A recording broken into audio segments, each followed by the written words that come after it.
여러분, 독일이라는 나라를 떠올리면 어떤 이미지가 떠오르시나요?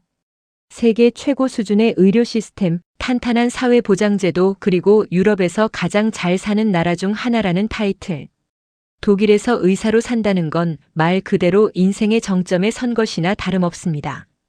연봉은 우리 돈으로 환산하면 2억 원이 넘고 사회적 지위는 말할 것도 없습니다.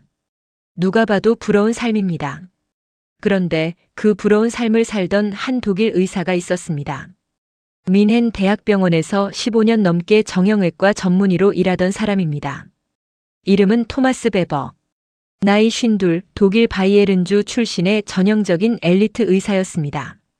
이 사람이 한국에 딱 3개월을 살았습니다. 고작 3개월입니다. 그런데 독일로 돌아간 뒤 15년을 다닌 병원에 사직서를 냈습니다. 동료들은 경악했고 가족들은 그가 제정신이 아니라고 생각했습니다. 독일 의사 커뮤니티에서는 한동안 이 이야기가 화제가 됐습니다.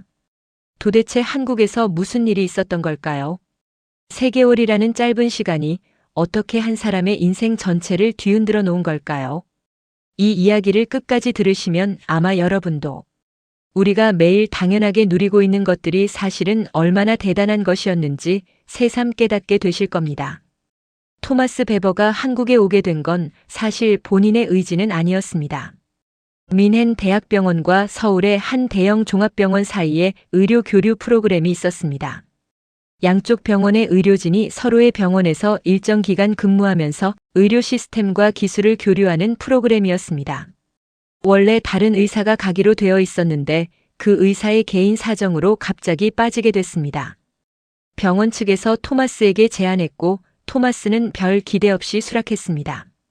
솔직히 말해서 토마스는 한국에 대해 아는 게 거의 없었습니다.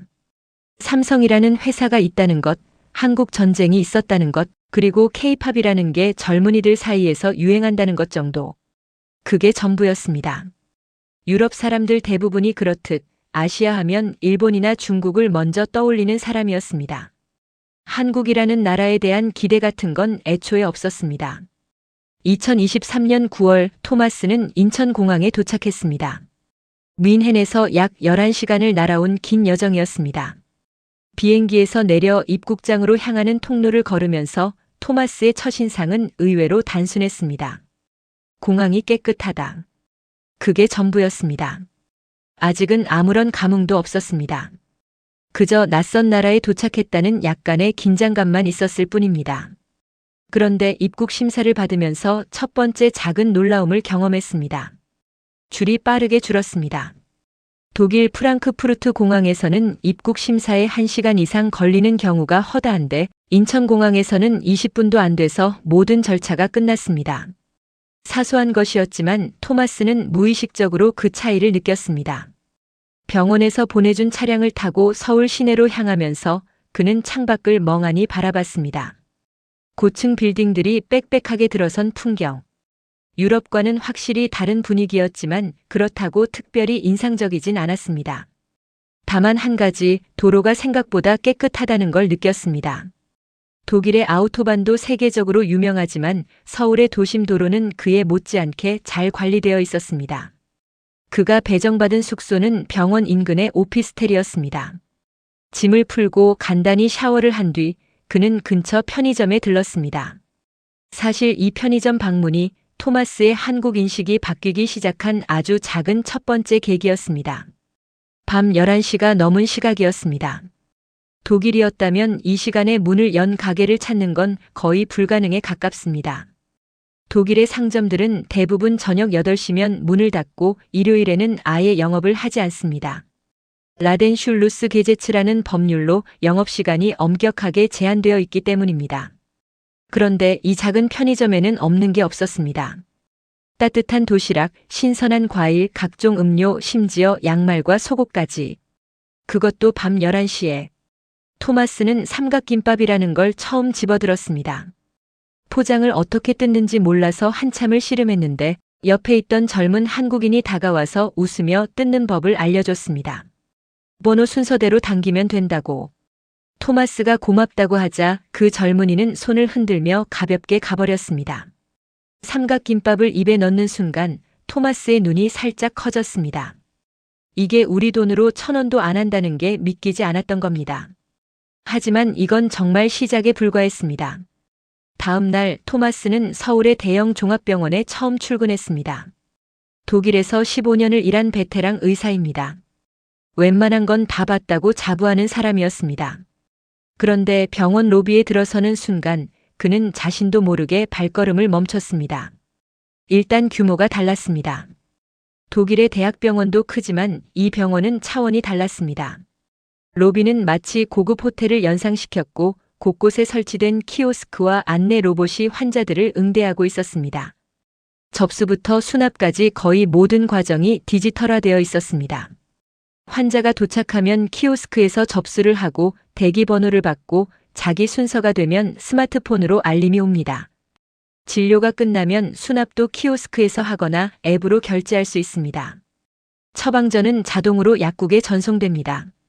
토마스가 독일에서 근무하던 뮌헨 대학병원은 독일 내에서도 최상위급 시설로 꼽히는 곳이었는데 그런 곳과 비교해도 한국 병원의 시스템은 한 세대는 앞서 있다는 느낌이었습니다. 뮌헨 대학병원에서는 아직도 종이 서류를 쓰는 경우가 있고 접수할 때 줄을 서서 기다려야 하는 경우도 많습니다. 하지만 토마스를 진짜로 놀라게 한 건 시설이 아니었습니다. 속도였습니다. 첫 주에 토마스는 한국인 의료진의 업무를 참관하는 것으로 시작했습니다. 그런데 외래 진료를 참관하면서 그는 눈을 의심했습니다. 한 정형외과 교수가 오전 한 타임에 보는 환자 수가 30명이 넘었습니다. 독일에서는 상상할 수 없는 숫자였습니다. 독일의 경우 전문의가 하루에 보는 환자는 보통 15명에서 20명 사이입니다. 예약 간격도 최소 20분에서 30분입니다. 그런데 한국에서는 한 환자당 평균 진료 시간이 5분에서 7분 정도였습니다. 처음에 토마스는 솔직히 우려했습니다. 이렇게 짧은 시간에 제대로 된 진료가 가능한가? 환자를 대충 보는 게 아닌가? 그런데 며칠간 지켜보면서 그 생각이 완전히 틀렸다는 걸 깨달았습니다. 한국 의사들의 진단 속도와 정확성은 놀라운 수준이었습니다. 엑스레이 한 장을 보는데 독일 의사라면 몇 분을 들여다보며 고민할 상황에서 한국 의사들은 거의 즉각적으로 판단을 내렸습니다. 그리고 그 판단이 틀리는 경우가 거의 없었습니다. 경험에서 오는 직관이었습니다. 하루에 30명, 40명씩 환자를 보니 축적되는 임상 경험의 양 자체가 다른 겁니다. 독일 의사가 1년에 쌓는 경험을 한국 의사는 서너 달 만에 쌓는 셈이었습니다. 양이 질을 만들어내는 전형적인 사례였습니다. 토마스는 특히 한 장면에서 큰 인상을 받았습니다. 70대 할머니 환자가 무릎 통증으로 오셨는데 엑스레이를 찍고 돌아온 지 3분도 안 돼서 교수가 정확한 진단을 내렸습니다. 내측 반월상 연골 파열. 그리고 바로 치료 계획까지 설명을 마쳤습니다. 할머니는 고개를 끄덕이며 안심한 표정으로 나가셨습니다. 독일이었다면 엑스레이 판독 결과를 기다리는 것만 해도 일주일은 걸렸을 겁니다. 그 일주일 동안 환자는 불안 속에서 기다려야 합니다. 한국에서는 그 불안한 시간 자체가 존재하지 않았습니다. 토마스는 첫 주 금요일 저녁 숙소에서 아내에게 영상통화를 걸었습니다. 그리고 이렇게 말했습니다. 여기 의사들은 미친 듯이 일한다. 그런데 그 실력이 정말 대단하다고. 아내는 웃으면서 동양 사람들은 원래 부지런하다며 대수롭지 않게 넘겼습니다. 하지만 토마스의 표정은 진지했습니다. 이미 그의 안에서 무언가가 흔들리기 시작하고 있었습니다.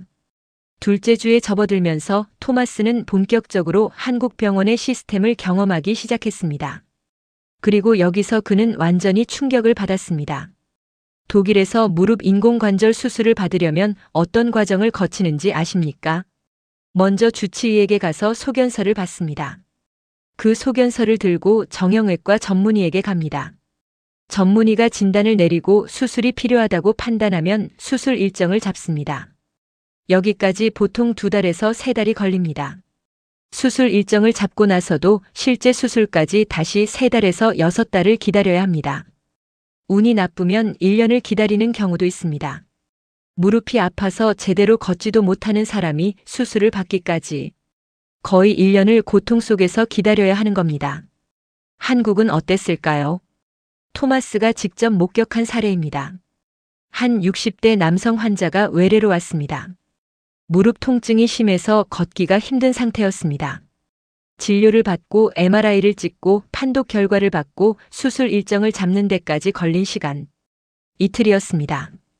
이틀. 그리고 수술 일정도 2주 뒤로 잡혔습니다. 독일에서 1년 걸릴 일이 한국에서는 2주 만에 이루어지는 겁니다. 토마스는 이 숫자를 머릿속에서 몇 번이나 되뇌었습니다. 같은 질환, 같은 수술인데 한쪽은 1년, 한쪽은 2주. 이건 단순한 차이가 아니라 차원이 다른 겁니다. 그리고 비용. 이 부분에서 토마스는 거의 멘붕에 가까운 상태가 됐습니다. 독일은 의료보험 시스템이 잘 되어 있기로 유명한 나라입니다. 그건 맞습니다. 하지만 그 보험료가 만만치 않습니다. 독일 직장인은 월급의 약 14% 이상을 건강보험료로 냅니다. 그리고 그 보험으로 커버가 안 되는 부분도 상당합니다. 치과 치료, 안과 치료, 그리고 일부 전문 치료는 본인 부담금이 꽤 큽니다. 치과에서 크라운 하나 씌우는데 본인 부담금이 우리 돈으로 100만 원이 넘는 경우도 흔합니다. 한국의 건강보험료는 월급의 약 7% 수준입니다. 독일의 절반입니다. 그런데 커버되는 범위는 오히려 한국이 더 넓습니다. MRI 한 번 찍는데 독일에서는 본인 부담금이 우리 돈으로 30만 원에서 50만 원 정도 나옵니다. 한국에서는 건강보험 적용을 받으면 10만 원 안팎입니다.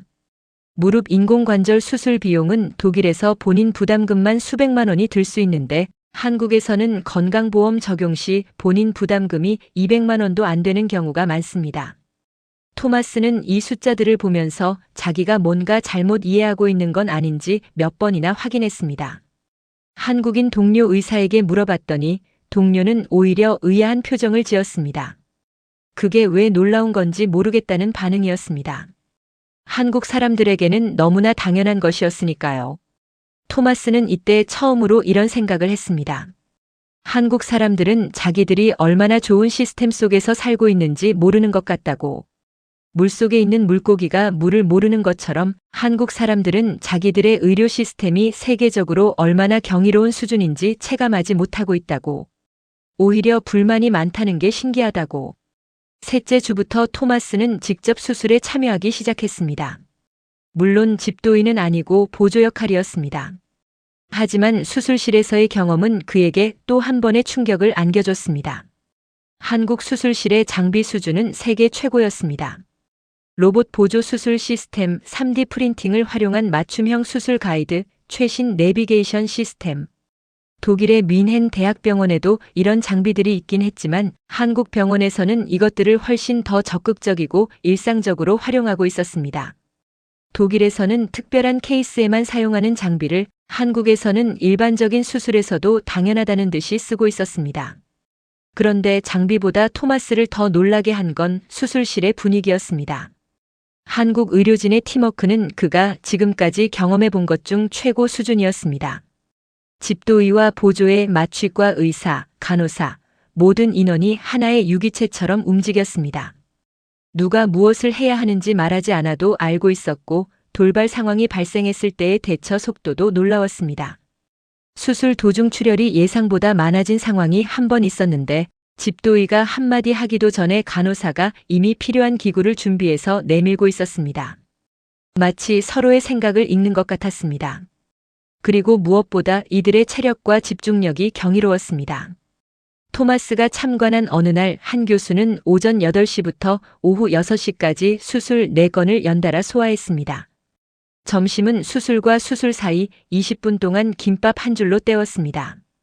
그런데도 마지막 수술에서의 집중력은 첫 번째 수술과 전혀 다르지 않았습니다. 손끝 하나 떨리지 않았습니다.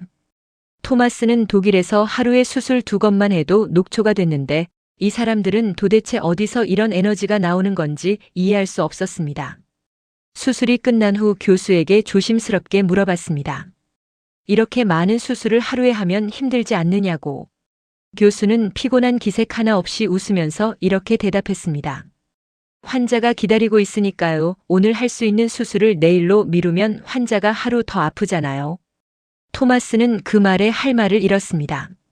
환자를 위해 자기 몸을 아끼지 않는 이 헌신. 이건 시스템의 문제가 아니라 정신의 문제였습니다. 한 달이 지나자 토마스의 일상에도 변화가 생기기 시작했습니다. 업무 외 시간에 서울 곳곳을 돌아다니기 시작한 겁니다.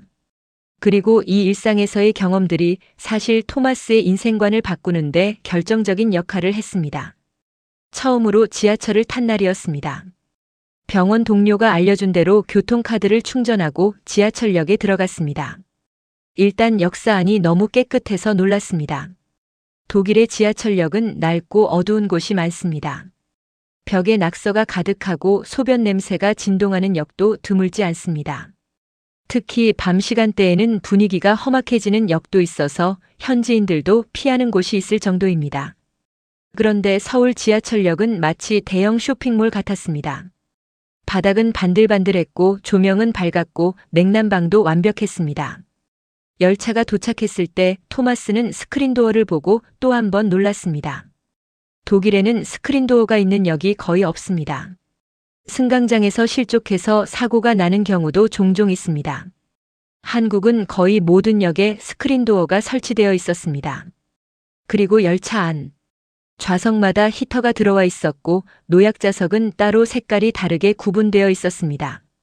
칸마다 현재 위치와 다음 역 정보가 실시간으로 표시되는 전광판이 있었고 안내방송은 한국어, 영어, 중국어, 일본어로 나왔습니다.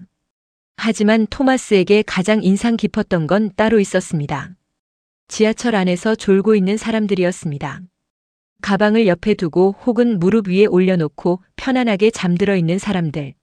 스마트폰을 손에 쥔 채 잠든 사람도 있었습니다. 독일에서 이런 짓을 했다가는 가방을 도둑맞는 건 시간 문제입니다. 뮌헨이나 베를린 지하철에서 잠든다는 건 솔직히 위험한 일입니다. 소매치기, 강도 심하면 폭행까지. 그게 유럽 대도시 지하철의 현실입니다. 그런데 한국 사람들은 아무렇지도 않게 지하철에서 잠을 잡니다. 옆 사람의 가방을 훔쳐갈 생각을 아무도 하지 않습니다. 이건 단순히 치안이 좋다는 말로는 부족합니다. 사회 전체의 신뢰 수준이 근본적으로 다른 겁니다. 서로를 해치지 않을 거라는 무의식적인 믿음이 이 사회 전체에 깔려 있는 겁니다. 토마스는 그날 밤 이 장면을 떠올리며 한참을 생각에 잠겼습니다. 그리고 토마스가 서울 탐험을 하면서 가장 감탄한 것 중 하나가 대중교통 시스템 전체였습니다. 지하철뿐 아니라 버스도 놀라웠습니다. 서울 버스는 색깔별로 노선 체계가 나뉘어 있었습니다. 파란색은 간선, 초록색은 지선, 빨간색은 광역. 외국인도 색깔만 보면 대략적인 노선 성격을 알 수 있도록 설계되어 있었습니다. 그리고 정류장마다 버스 도착 예정 시간이 실시간으로 표시됩니다. 독일에서는 버스가 제 시간에 오는 것 자체가 행운인데 한국에서는 몇 분 후에 도착하는지까지 정확하게 알려줍니다. 교통카드 하나로 지하철, 버스, 심지어 택시까지 탈 수 있다는 것도 놀라웠습니다. 환승 할인이 자동으로 적용되는 시스템. 독일에서는 교통요금 체계가 복잡하기로 악명이 높습니다. 구간별로 다른 요금, 시간대별로 다른 티켓, 일일권과 주간권의 복잡한 구분. 외국인은 물론이고 독일 현지인도 헷갈리는 경우가 많습니다. 한국은 그냥 카드를 대면 됩니다. 단순하고 명쾌합니다. 한 달 반이 됐을 무렵 토마스는 한국 음식에 완전히 빠져 있었습니다. 처음에는 매운 음식을 전혀 못 먹었습니다. 김치 한 조각에 얼굴이 빨개지고 물을 벌컥벌컥 마시던 사람이었습니다. 병원 동료들이 점심을 같이 먹자고 할 때마다 살짝 긴장했습니다. 또 매운 게 나오면 어쩌나 하고. 그런데 신기하게도 일주일쯤 지나니 입맛이 바뀌기 시작했습니다. 2주일이 지나니 김치찌개를 혼자 한 뚝배기 비울 수 있게 됐습니다. 한 달이 지나니 식사 때 김치가 없으면 허전한 지경이 됐습니다. 혀가 한국에 적응한 겁니다. 토마스가 특히 감동한 건 한국의 밥집 문화였습니다.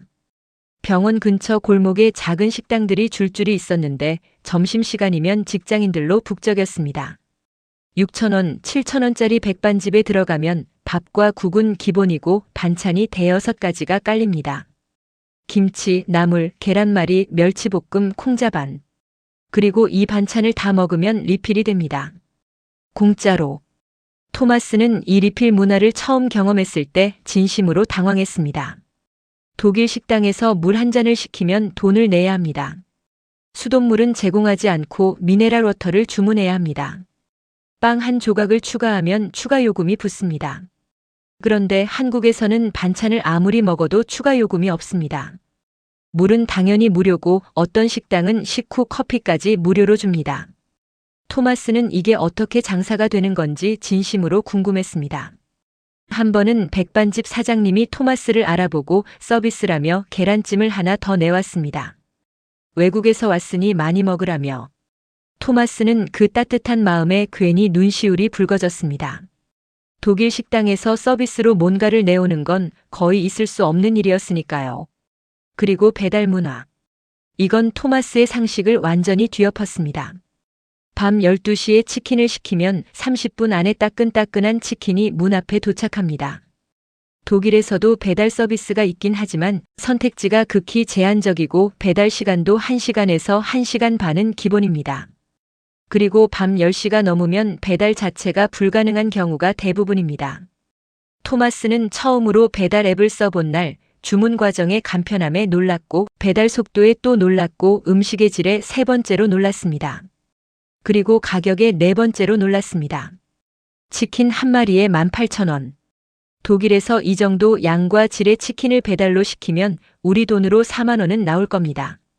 게다가 치킨과 함께 온 무가 또 일품이었습니다. 토마스는 나중에 동료에게 농담처럼 말했습니다. 한국 치킨은 세계 문화유산으로 등재되어야 한다고. 2달째에 접어들면서 토마스는 한국의 사계절 중 가을을 경험하게 됐습니다. 9월에 도착해서 10월 중순이 된 것입니다. 그리고 서울의 가을은 토마스의 마음을 완전히 사로잡았습니다. 주말에 남산에 올라갔을 때의 일입니다. 단풍이 절정이었습니다. 빨간색, 노란색, 주황색. 나무마다 다른 색을 입고 있었고 햇살이 비추면 마치 불타는 것처럼 찬란했습니다. 독일의 바이에른 숲도 단풍이 아름답기로 유명하지만 도심 한가운데서 이런 단풍을 볼 수 있다는 건 전혀 다른 경험이었습니다. 남산 정상에서 서울 시내를 내려다보는데 고층 빌딩 사이사이에 단풍이 물든 나무들이 점점이 박혀 있었습니다. 도시와 자연이 이렇게 조화롭게 공존하는 풍경은 유럽에서도 흔치 않았습니다. 산을 내려오다가 한 벤치에 앉았는데 옆에 등산복을 말끔하게 차려입은 노부부가 앉아 계셨습니다. 70대는 되어 보이셨습니다. 할머니가 보온병에서 커피를 따라 할아버지에게 건넸고 두 분은 나란히 앉아 단풍을 바라보고 계셨습니다. 그 모습이 너무 평화로워서 토마스는 한참을 바라봤습니다. 할아버지가 토마스를 발견하고는 미소를 지으며 보온병을 들어보였습니다. 커피 한 잔 마시겠느냐는 뜻이었습니다. 토마스는 사양했지만 그 따뜻한 제안에 또 한 번 마음이 뭉클해졌습니다. 이 나라 사람들은 왜 이렇게 나누는 걸 자연스러워하는 걸까? 토마스는 이것이 한국 문화의 핵심이 아닐까 생각하기 시작했습니다. 정이라는 것. 독일어로는 정확히 번역할 수 없는 이 단어의 의미를 토마스는 한국에서의 일상 속에서 하나하나 배워가고 있었습니다. 그 무렵 토마스에게 또 하나의 작은 사건이 생겼습니다. 주말에 혼자 명동을 구경하다가 길을 잃었습니다. 스마트폰 배터리도 거의 바닥난 상태였고 한국어는 당연히 못하는 상황이었습니다. 주변을 두리번거리고 있는데 지나가던 중년 여성이 다가왔습니다. 무언가 도움이 필요하냐고 서툰 영어로 물어왔습니다. 토마스가 숙소 주소를 보여주니 그 여성은 자기 스마트폰으로 길을 검색해 주더니 직접 지하철역까지 데려다 줬습니다.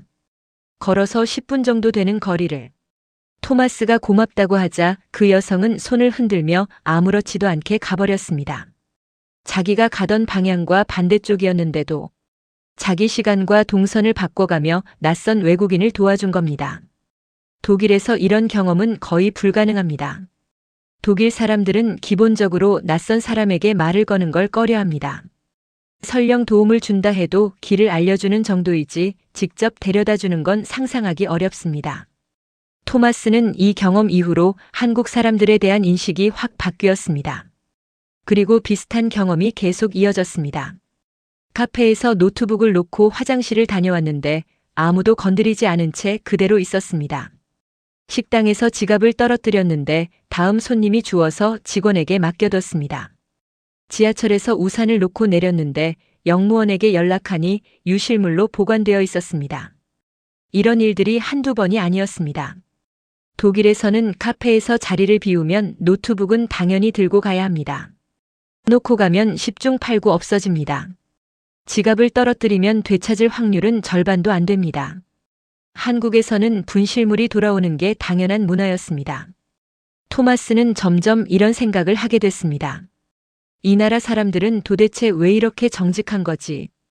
이게 개인의 성품이 아니라 사회 전체의 문화인 건가? 2달 반이 됐을 때 토마스는 주말을 이용해서 부산에 다녀왔습니다. KTX를 처음 탔습니다. 서울에서 부산까지 2시간 반도 안 걸렸습니다. 독일에도 고속열차 이체해가 있습니다. 뮌헨에서 베를린까지 약 4시간 정도 걸리는데 문제는 이 열차가 정시에 도착하는 경우가 드물다는 겁니다. 독일 철도의 지연율은 유럽에서도 악명이 높습니다. 30분 지연은 일상이고 한두 시간 늦는 건 화도 안 나는 수준입니다. 취소되는 경우도 비일비재합니다. 독일 사람들 사이에서 도이체반, 그러니까 독일 철도를 놓고 나오는 농담이 얼마나 많은지 모릅니다. 정시 도착이 뉴스거리가 될 정도니까요. KTX는 정시에 출발해서 정시에 도착했습니다. 좌석은 넓고 쾌적했고 화장실은 깨끗했습니다. 그리고 무선 인터넷이 무료였습니다.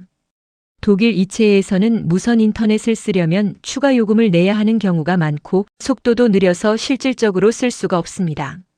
한국에서는 시속 300km로 달리는 열차 안에서도 영상 통화가 끊기지 않았습니다.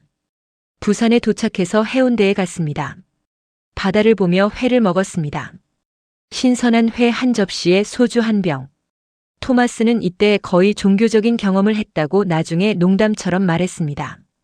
이렇게 신선한 생선을 이 가격에 먹을 수 있다는 것 자체가 기적 같다고. 독일에서 이 정도 수준의 해산물을 먹으려면 최소 우리 돈으로 10만 원 이상은 내야 합니다. 그것도 바닷가에서 멀리 떨어진 내륙 도시에서는 이런 신선도 자체가 불가능합니다. 독일은 북해와 발트해에 접해 있긴 하지만 뮌헨은 완전한 내륙 도시라 신선한 해산물을 접하기가 쉽지 않습니다. 자갈치 시장에도 들렀습니다. 살아 움직이는 해산물들이 수조에 가득한 광경에 토마스는 입을 다물지 못했습니다. 그리고 시장 안에서 파는 씨앗 호떡이라는 걸 처음 먹어봤는데 따뜻한 반죽 안에서 꿀과 견과류가 흘러나오는 순간 토마스는 진심으로 감탄했습니다. 이게 1,500원이라고. 독일에서 이 정도 수준의 길거리 음식은 존재하지 않습니다. 유럽의 길거리 음식이라고 해봐야 프레첼이나 케밥 정도인데 한국의 길거리 음식 문화는 다양성과 맛, 가격 모든 면에서 차원이 달랐습니다. 부산에서 돌아오는 KTX 안에서 토마스는 창밖을 바라보며 이상한 감정에 휩싸였습니다. 독일로 돌아가기 싫다는 생각이 처음으로 들었습니다. 아직 한 달이나 남았는데 벌써 이 나라를 떠나야 한다는 게 아쉬웠습니다. 창밖으로 스쳐 지나가는 한국의 시골 풍경을 보면서 이 작은 나라가 어떻게 이토록 많은 것을 이토록 높은 수준으로 갖추고 있는지 경이롭다는 생각뿐이었습니다. 3번째 달이 시작됐습니다. 토마스는 이제 한국 생활에 완전히 적응해 있었습니다. 아침에 일어나면 편의점에서 커피를 사 마시고 점심에는 병원 근처 백반집에서 된장찌개를 먹고 저녁에는 동료들과 삼겹살에 소주를 마셨습니다. 주말이면 한강공원에 나가서 치맥을 즐기거나 경복궁 근처를 산책했습니다. 어느새 토마스의 생활 패턴은 완전히 한국식이 되어 있었습니다. 소주도 처음에는 독하다고 느꼈는데 동료들과 마시다 보니 요령이 생겼습니다. 삼겹살 한 점을 상추에 싸서 입에 넣고 바로 소주 한 잔을 턱 하고 넘기는 그 조합. 토마스는 이것을 한국이 발명한 최고의 조합이라고 표현했습니다. 독일의 맥주와 소시지에 견줄 만한, 아니 어쩌면 그 이상의 조합이라고. 이 무렵 토마스에게 결정적인 경험이 하나 더 있었습니다. 어느 날 밤 토마스는 야간 응급실 당직을 서고 있었습니다. 교류 프로그램의 일환으로 한국 병원의 응급의료 시스템을 직접 체험하는 시간이었습니다. 밤 11시쯤 교통사고 환자가 실려왔습니다. 오토바이 사고로 다리 골절이 심한 상태였습니다. 환자는 50대 남성이었고 고통으로 얼굴이 일그러져 있었습니다. 토마스가 놀란 건 이후의 과정이었습니다. 환자가 도착한 순간부터 모든 것이 물 흐르듯 진행됐습니다. 응급실 의료진이 즉각 환자를 인수하고 엑스레이와 CT 촬영이 분 단위로 이루어졌고 영상의학과 판독도 실시간으로 나왔습니다. 정형외과 당직의가 호출되어 20분 안에 도착했고 수술 준비가 바로 시작됐습니다. 환자가 응급실에 도착한 시점부터 수술실에 들어가기까지 걸린 시간이 2시간도 안 됐습니다. 독일에서 같은 상황이었다면 어떨까요? 일단 밤에 CT를 찍는 것 자체가 쉽지 않습니다. 방사선 기사가 당직이 아닌 경우 호출해서 오기까지 시간이 걸립니다. 판독은 다음날 아침에야 가능한 경우도 많습니다. 전문의 호출 시간도 훨씬 깁니다. 결과적으로 같은 환자가 독일에서는 수술까지 최소 반나절에서 하루를 기다려야 할 수도 있습니다. 생명이 위급한 경우라면 그 시간 차이가 곧 생사의 차이입니다. 그날 밤 수술은 성공적이었습니다. 골절 부위를 정확하게 고정했고 환자의 상태는 안정적이었습니다. 수술이 끝난 후 새벽 3시 토마스는 응급실 한쪽에서 커피를 마시면서 생각에 잠겼습니다. 한국 의료 시스템에 진짜 힘을 받습니다. 속도, 정확성, 그리고 무엇보다 환자가 돈이 있든 없든 동일한 수준의 응급 처치를 받을 수 있다는 것. 독일도 응급 상황에서는 비용을 따지지 않지만 실질적으로 시스템의 속도와 효율성에서 한국에 미치지 못한다는 걸 토마스는 뼈저리게 느꼈습니다. 그리고 며칠 뒤 토마스에게 더욱 깊은 감동을 준 일이 있었습니다. 응급실에서 수술을 받았던 그 오토바이 사고 환자가 병실에 입원해 있었는데 토마스가 회진을 돌다가 우연히 그 환자의 병실 앞을 지나게 됐습니다. 병실 안에서는 환자의 아내로 보이는 여성이 남편의 다리를 조심스럽게 주무르고 있었고 옆에는 고등학생쯤 돼 보이는 아들이 앉아서 아버지에게 과일을 깎아주고 있었습니다. 그 장면을 본 토마스는 발걸음을 멈추고 한참을 서 있었습니다.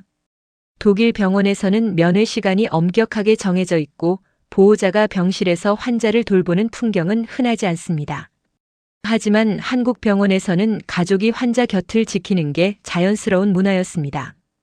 가족의 사랑이 치료의 일부인 것 같았습니다. 토마스는 의사로서 수많은 환자를 봐왔지만 한국 병원에서 본 가족들의 헌신은 그가 경험한 것 중 가장 인상적인 것이었습니다. 석 달이 끝나가고 있었습니다. 귀국이 일주일 앞으로 다가왔을 때 토마스는 이미 마음속으로 어떤 결심을 하고 있었습니다. 하지만 그 결심을 확인시켜준 건 의외로 아주 사소한 순간이었습니다. 마지막 주 수요일 저녁이었습니다. 토마스는 병원 근처의 작은 분식집에서 혼자 떡볶이를 먹고 있었습니다. 이미 매운 음식에 완전히 적응한 상태라 떡볶이를 맛있게 먹을 수 있었습니다. 그런데 옆자리에 70대쯤 되어 보이는 할머니가 혼자 앉아 계셨습니다.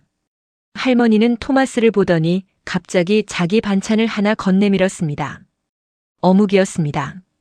그러면서 뭐라고 한마디를 하셨는데 물론 토마스는 알아듣지 못했습니다. 하지만 할머니의 표정과 손짓으로 충분히 알 수 있었습니다. 이것도 먹어봐라, 맛있다, 그런 뜻이었을 겁니다. 토마스는 그 어묵을 받아들고 갑자기 목이 메었습니다. 자기도 왜 그런지 모르겠다고 했습니다.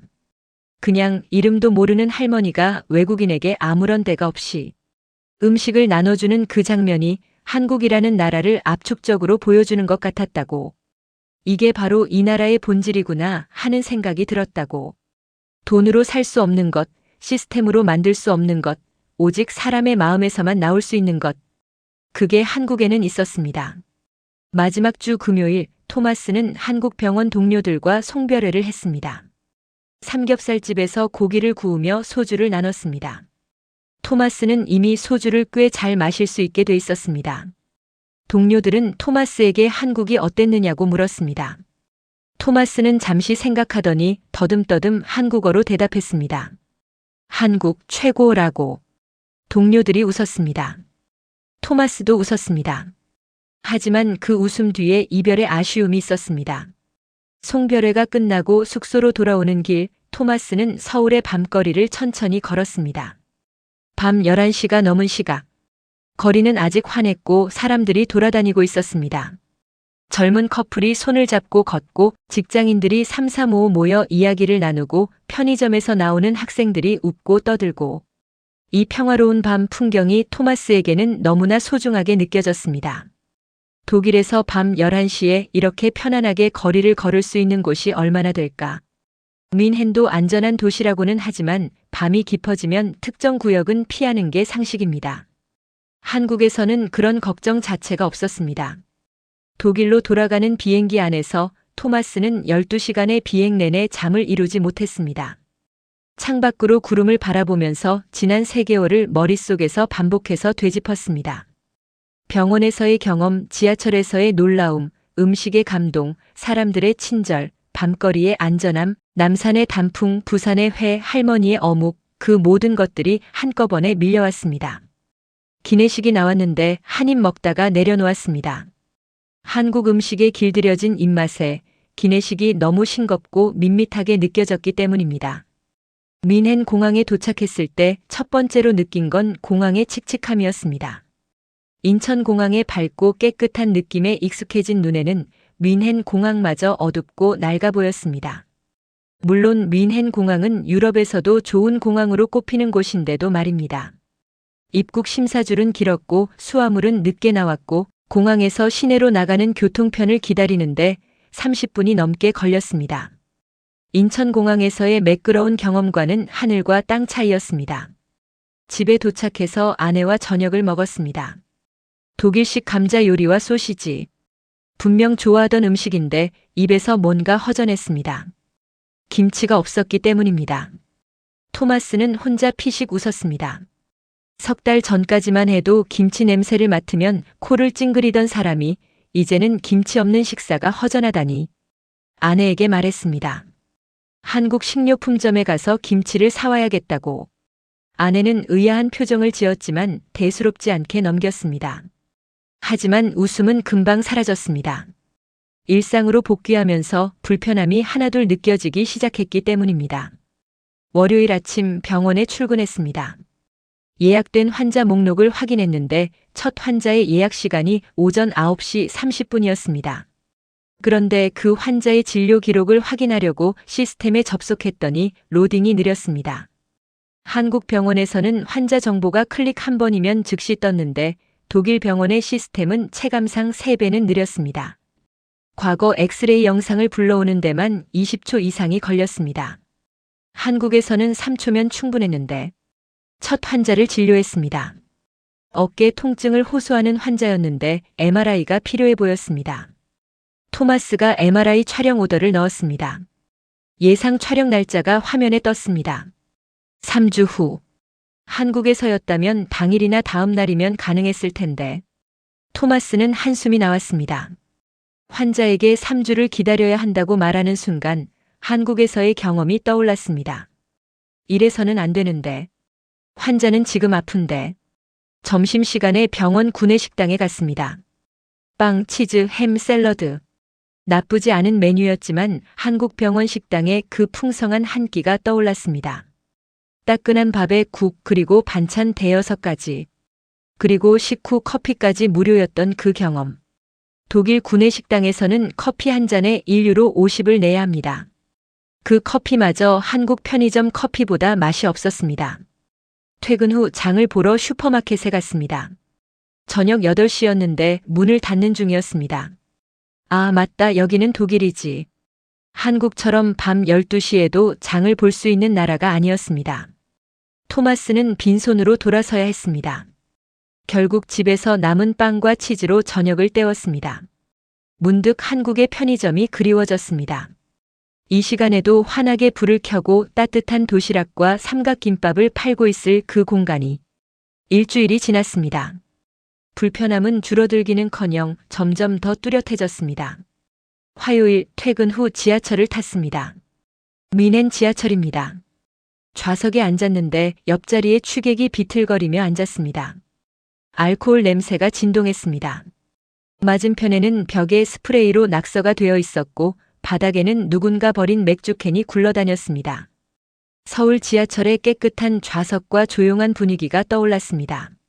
한 정거장을 지나는 동안 토마스는 서울 지하철에서 평화롭게 졸고 있던 사람들의 모습을 떠올렸습니다. 여기서는 절대 눈을 감을 수 없는데 수요일 인터넷이 느려서 스트리밍이 끊겼습니다. 한국에서는 상상도 못할 일이었습니다. 한국의 인터넷 속도는 세계 최고 수준이고 끊기는 일이 거의 없습니다. 독일의 인터넷 인프라는 유럽 내에서도 느리기로 유명합니다. 광케이블 보급률이 한국에 비하면 한참 뒤처져 있습니다. 토마스가 한국에서 사용하던 인터넷 속도가 기가급이었는데 독일 집의 인터넷은 체감상 10분의 1 수준이었습니다.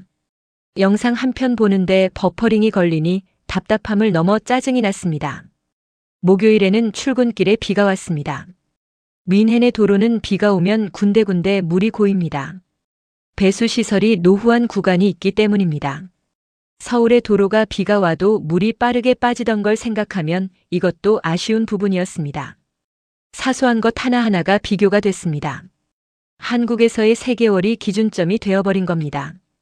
금요일 가장 결정적인 일이 일어났습니다. 수술이 예정된 환자가 있었습니다. 고관절 치환술. 그런데 수술실 일정이 밀려서 원래 예정된 날짜에서 이틀이 연기됐습니다. 환자는 그 이틀 동안 통증을 참으며 기다려야 했습니다. 환자의 얼굴에 실망과 고통이 동시에 서려 있었습니다. 토마스는 이 환자에게 이틀만 더 기다려달라고 말하면서 가슴이 무거워졌습니다.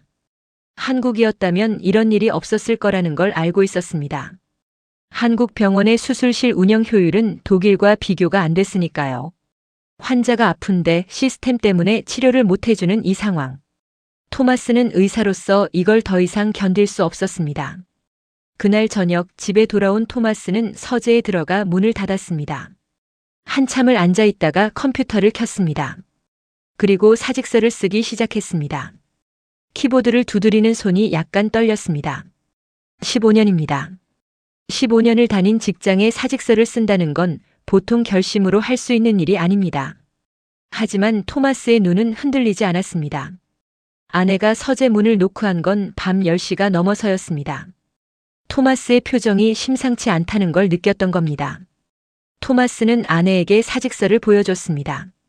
아내의 첫 반응은 당연히 경악이었습니다. 지금 제정신이냐? 15년을 다닌 병원을 뮌헨 대학병원을 그만두겠다고. 그것도 고작 3개월 한국에 다녀왔다고. 우리 노후는 어떻게 하려고. 아이들 학비는. 아내의 반응은 충분히 이해할 수 있는 것이었습니다. 독일에서 대학병원 전문이라는 자리는 웬만한 각오 없이는 버릴 수 없는 자리니까요. 토마스는 아내에게 차근차근 이야기했습니다. 한국에서 경험한 것들을 하나하나 설명했습니다. 의료 시스템의 효율성, 기술력, 환자 접근성, 그리고 의사로서 한국에서 느낀 가능성에 대해서. 토마스가 진짜 하고 싶은 말은 이것이었습니다. 나는 의사다. 환자를 치료하는 게 내 일이다. 그런데 여기서는 시스템 때문에 환자를 제대로 치료하지 못하는 상황이 너무 많다. 한국에서는 그런 게 없었다. 나는 환자를 제대로 치료할 수 있는 곳에서 일하고 싶다. 이건 돈의 문제가 아니라 의사로서의 소명의 문제라고. 아내는 밤새 토마스와 이야기를 나눴습니다. 처음에는 강하게 반대했지만 토마스의 눈빛이 진지하다는 걸 느꼈습니다. 15년을 함께 산 아내니까 남편이 진심인지 아닌지 알 수 있었습니다. 이건 충동이 아니었습니다.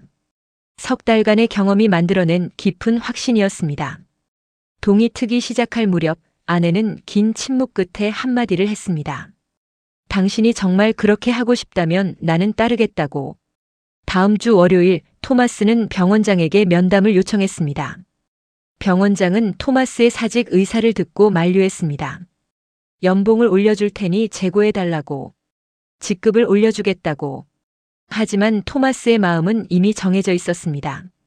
돈이 문제가 아니라고, 시스템이 문제라고, 자신은 더 좋은 환경에서 의사로서의 소명을 다하고 싶다고. 병원장은 안타까운 표정을 지었지만 결국 토마스의 결심을 존중할 수밖에 없었습니다. 사직 소식은 병원 내에서 빠르게 퍼졌습니다. 동료들의 반응은 크게 2가지로 나뉘었습니다. 하나는 토마스가 한국에서 무슨 세뇌를 당한 게 아니냐는 반응. 다른 하나는 솔직히 토마스의 심정을 이해한다는 반응이었습니다. 독일 의료 시스템의 비효율성에 대한 불만은 사실 많은 독일 의사들이 속으로 품고 있던 것이었으니까요. 다만 아무도 행동으로 옮기지 않았을 뿐입니다. 안정적인 자리를 버리는 게 두려웠으니까요. 토마스는 그 두려움을 넘어선 첫 번째 사람이었습니다. 사직서를 낸 후 토마스는 한국행을 준비하기 시작했습니다. 한국 의사 면허를 취득하는 건 외국인에게 쉬운 일이 아닙니다. 한국어 시험도 통과해야 하고 한국 의사 국가 시험도 봐야 합니다. 보통 사람이라면 엄두도 내지 못할 과정입니다. 하지만 토마스는 이미 마음을 굳힌 상태였습니다. 한국어 공부를 시작했습니다. 52살에 완전히 새로운 언어를 배우는 건 정말 힘든 일이었습니다. 독일어와 한국어는 언어 체계 자체가 너무 달랐습니다. 발음도 어려웠고 존댓말과 반말의 구분도 복잡했고 한글이라는 문자 체계에 적응하는 것도 시간이 걸렸습니다. 하지만 토마스는 매일 새벽 5시에 일어나 2시간씩 한국어를 공부했습니다. 한국 드라마도 보기 시작했습니다. 처음에는 자막 없이는 한마디도 알아듣지 못했지만 석 달쯤 지나니 간단한 문장은 들리기 시작했습니다. 재미있는 건 한글의 과학적 구조에 토마스가 감탄했다는 겁니다. 자음과 모음의 조합 원리를 이해하고 나니 글자를 읽는 건 생각보다 빨리 익혔습니다. 토마스는 한글을 만든 세종대왕이야말로 인류 역사상 가장 위대한 발명가 중 한 명이라고 말했습니다.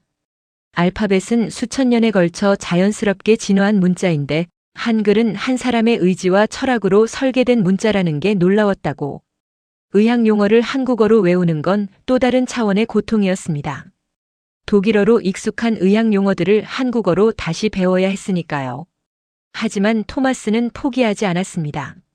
한국에서 만났던 환자들의 얼굴이 떠올랐기 때문입니다. 그 사람들을 다시 만나려면 한국어를 해야 합니다. 아내도 처음에 반대를 접고 남편의 결심을 지지하기로 했습니다. 사실 아내도 토마스가 한국에서 보내온 사진들과 영상통화에서 느꼈던 것이 있었습니다. 남편의 눈이 반짝이고 있었다는 것을, 뮌헨에서 15년간 근무하면서는 볼 수 없었던 그 열정과 활기가 한국에 있을 때 돌아와 있었다는 것을. 아내도 한국어를 조금씩 배우기 시작했습니다. 1년 반이 걸렸습니다. 한국어 능력 시험을 통과하고 한국 의사 국가 시험 준비를 하는데 1년 반. 시험에 떨어진 적도 있었습니다. 처음 시험을 봤을 때 아깝게 떨어졌는데 그날 밤 토마스는 서재에서 혼자 한참을 앉아 있었습니다. 포기하고 싶은 마음이 스쳤습니다. 50이 넘은 나이에 이게 맞는 건가? 하지만 다음 날 아침 다시 책을 펼쳤습니다. 한국의 그 병원이, 그 거리가, 그 사람들이 자기를 기다리고 있다고 믿었으니까요. 52살에 시작해서 54살이 됐을 때 토마스는 드디어 한국 의사 면허를 손에 넣었습니다. 합격 통지를 받은 순간 토마스는 아내를 끌어안고 한참을 울었습니다. 1년 반의 고생이 한꺼번에 밀려왔기 때문이기도 했고 드디어 한국에 갈 수 있다는 기쁨 때문이기도 했습니다. 독일 의사 동료들 사이에서는 전설처럼 회자되는 이야기가 됐습니다. 그 나이에 한국어를 배워서 의사 시험을 통과했다고. 토마스는 서울의 한 종합병원 정형외과에 자리를 잡았습니다. 처음에는 언어 때문에 고생했습니다.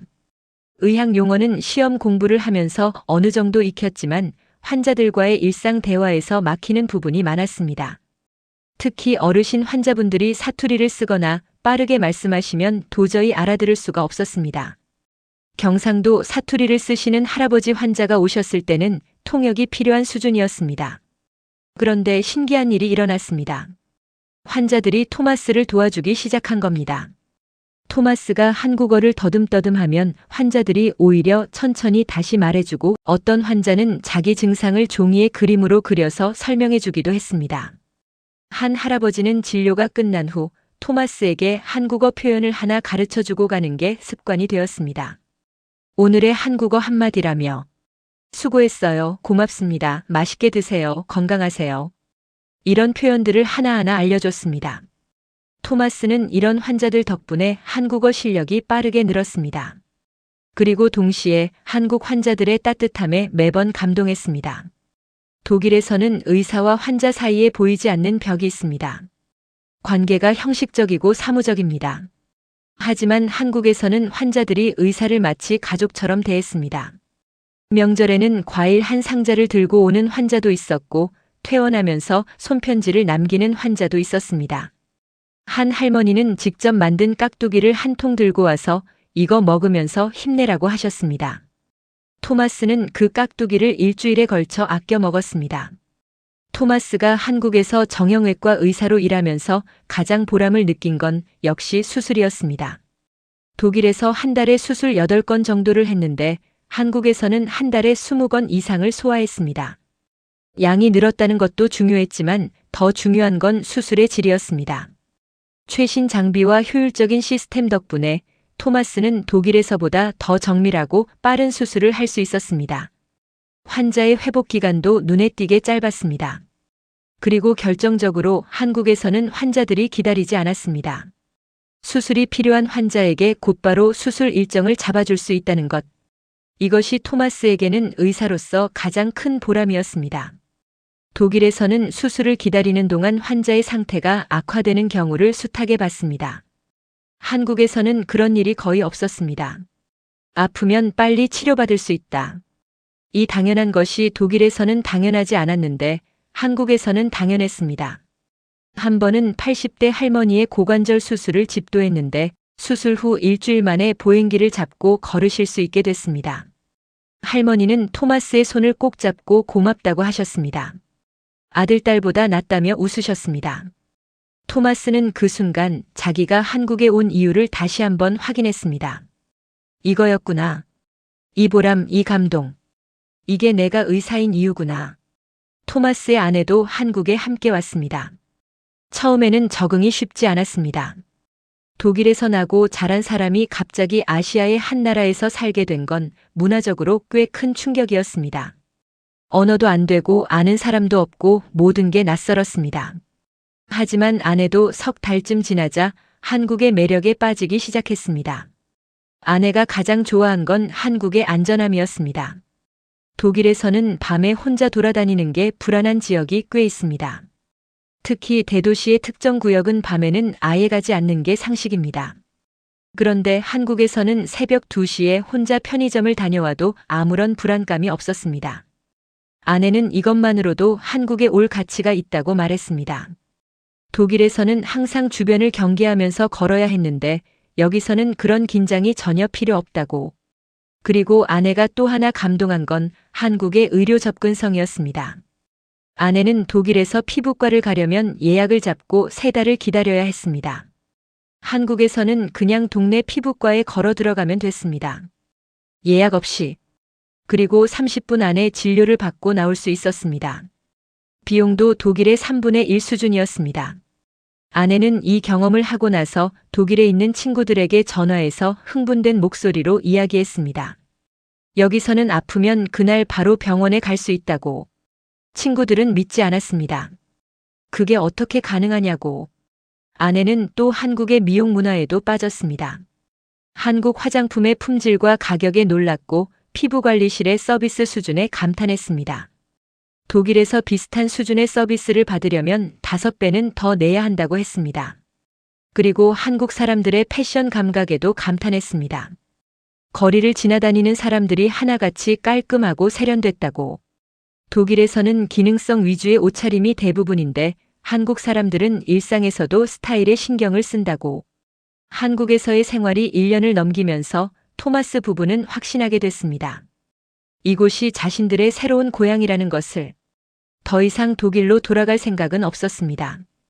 동네 주민들과도 인사를 나누게 됐고 단골 식당도 생겼고 주말이면 함께 등산하는 한국인 친구들도 생겼습니다. 토마스의 한국어 실력이 늘면서 관계의 폭도 넓어졌습니다.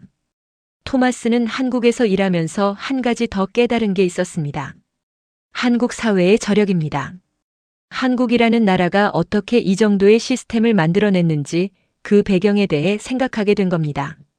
한국은 70년 전만 해도 세계 최빈국 중 하나였습니다. 전쟁으로 폐허가 된 나라였습니다. 그런 나라가 70년 만에 세계 10손가락 안에 드는 경제 대국이 됐고 의료 시스템은 세계 최고 수준이 됐고 기술력은 미국과 어깨를 나란히 하는 수준이 됐습니다. 반도체, 자동차, 조선, 전자제품, 그리고 이제는 문화 콘텐츠까지.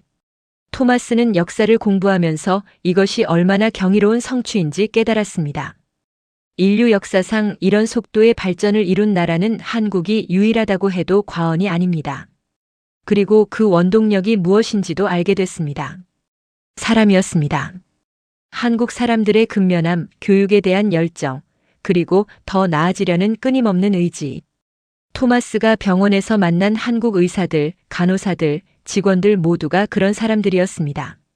불평 없이 일하고 스스로를 끊임없이 발전시키고 환자를 위해 최선을 다하는 사람들. 토마스는 이런 사람들과 함께 일할 수 있다는 것 자체가 영광이라고 느꼈습니다. 특히 토마스를 감동시킨 건 한국 간호사들이었습니다. 독일 간호사들도 훌륭하지만 한국 간호사들의 헌신과 전문성은 차원이 달랐습니다. 새벽 교대 근무를 마치고도 환자에게 웃는 얼굴로 다가가는 모습, 환자 가족에게 친절하게 설명하는 모습, 응급 상황에서 침착하게 대응하는 모습. 토마스는 한국 간호사들이 세계 최고라고 확신했습니다. 토마스가 한국에 온 지 2년이 됐을 때 독일 의사 커뮤니티에서 인터뷰 요청이 왔습니다. 한국으로 이주한 독일 의사의 이야기가 독일 내에서도 화제가 되고 있었기 때문입니다. 독일 의료계가 안고 있는 문제점을 역으로 비추는 사례로 주목을 받은 겁니다. 인터뷰에서 토마스는 이렇게 말했습니다. 한국에 가기 전에는 독일이 세계 최고라고 생각했다. 의료 시스템도 인프라도 삶의 질도. 하지만 한국에서 3개월을 살아보니 그게 착각이었다는 걸 알게 됐다. 한국은 우리가 당연하다고 생각했던 것들을 훨씬 더 높은 수준에서 구현하고 있었다. 그리고 가장 놀라운 건 한국 사람들 자신은 그걸 모른다는 거다. 자기들이 얼마나 대단한 나라에서 살고 있는지. 그래서 나는 이 자리에서 말하고 싶다. 한국인들에게 여러분의 나라는 정말 대단한 나라입니다. 자부심을 가지십시오. 이 인터뷰는 독일뿐 아니라 유럽 여러 나라에서도 회자됐습니다. 일부 독일 의사들은 토마스의 결정을 비판했지만 상당수는 공감을 표했습니다. 그리고 토마스의 이야기를 듣고 한국에 관심을 갖게 된 유럽 의료인들도 생겨나기 시작했습니다. 토마스의 선택이 하나의 물결이 된 겁니다. 현재 토마스는 서울에서 행복하게 살고 있습니다. 한국어는 이제 일상 대화에 불편함이 없는 수준이 됐고 환자들과 농담도 주고받습니다. 아내는 한국 요리를 배워서 이제 김치찌개를 직접 끓일 정도가 됐습니다. 주말이면 부부가 함께 한강을 산책하고 전통시장에 들러 떡볶이와 순대를 사 먹습니다. 봄에는 여의도 벚꽃길을 걷고 여름에는 계곡에 놀러가고 가을에는 북한산 단풍을 보러 가고 겨울에는 따끈한 군고구마를 나눠 먹습니다. 사계절이 뚜렷한 한국의 자연도 토마스 부부에게는 큰 선물이었습니다.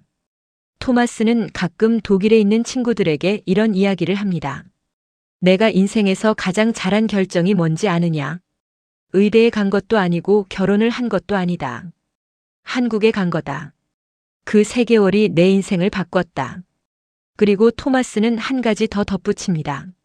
한국 사람들은 제발 자기 나라에 대해 좀 더 자부심을 가졌으면 좋겠다고. 인터넷을 보면 한국 사람들이 자기 나라를 비하하는 말을 하는 걸 종종 보는데 그때마다 답답하다고. 여러분이 헬조선이라고 부르는 이 나라를 세계의 수많은 사람들이 부러워하고 있다는 걸 알아줬으면 좋겠다고. 여러분, 이것이 토마스 베버의 이야기입니다. 우리는 매일 당연하게 누리고 있습니다. 아프면 바로 병원에 가는 것을, 밤늦게 편의점에서 뭐든 살 수 있는 것을, 지하철에서 안심하고 잠들 수 있는 것을, 배달 한 번이면 뭐든 문 앞에 도착하는 것을, 식당에서 반찬 리필을 받는 것을, 이름 모를 할머니가 어묵을 건네주는 것을, 초고속 인터넷으로 끊김없이 영상을 보는 것을, 밤 11시에 안전하게 거리를 걷는 것을, 아름다운 사계절을 도심에서 만끽하는 것을. 이 모든 게 당연한 게 아닙니다. 세계 어디를 가도 이런 나라는 없습니다. 독일이라는 유럽 최강의 선진국에서 온 엘리트 의사가 15년을 다닌 병원에 사직서를 내고 한국으로 올 만큼 그 정도로 대단한 나라에 우리는 살고 있는 겁니다. 이건 누군가의 과장이 아닙니다. 직접 경험한 사람의 이야기입니다. 독일 최고의 병원에서 일하던 의사가 한국의 의료 시스템을 보고 충격을 받고 한국의 일상에 감동하고 한국의 사람들에게 마음을 빼앗기고 결국 모든 것을 버리고 이 나라로 온 이야기. 이것이 우리나라의 진짜 모습입니다. 혹시 오늘 하루가 힘드셨다면 잠깐 멈추고 주변을 둘러보십시오. 깨끗한 거리, 안전한 밤길, 빠른 인터넷, 맛있는 밥 한 끼. 이 모든 것이 누군가에게는 꿈 같은 일입니다. 세계 최고 수준의 삶을 살고 있는 우리 자신에게 오늘 하루만이라도 자부심을 가져보시는 건 어떨까요? 토마스 베버가 그랬던 것처럼 가끔은 타인의 눈으로 우리를 바라볼 필요가 있습니다. 그래야 비로소 보이는 것들이 있으니까요. 매일 숨쉬는 공기의 소중함을 모르듯 우리가 사는 이 나라의 대단함도 한 발짝 물러서야 보이는 법입니다. 우리가 불평하는 이 일상이 누군가에게는 인생을 걸고 찾아올 만큼 소중한 것이라는 걸 오늘 이 이야기를 통해 느끼셨으면 좋겠습니다. 오늘 이야기는 여기까지입니다. 긴 이야기 끝까지 들어주셔서 감사합니다. 다음에도 따뜻하고 진한 감동 이야기로 찾아뵙겠습니다.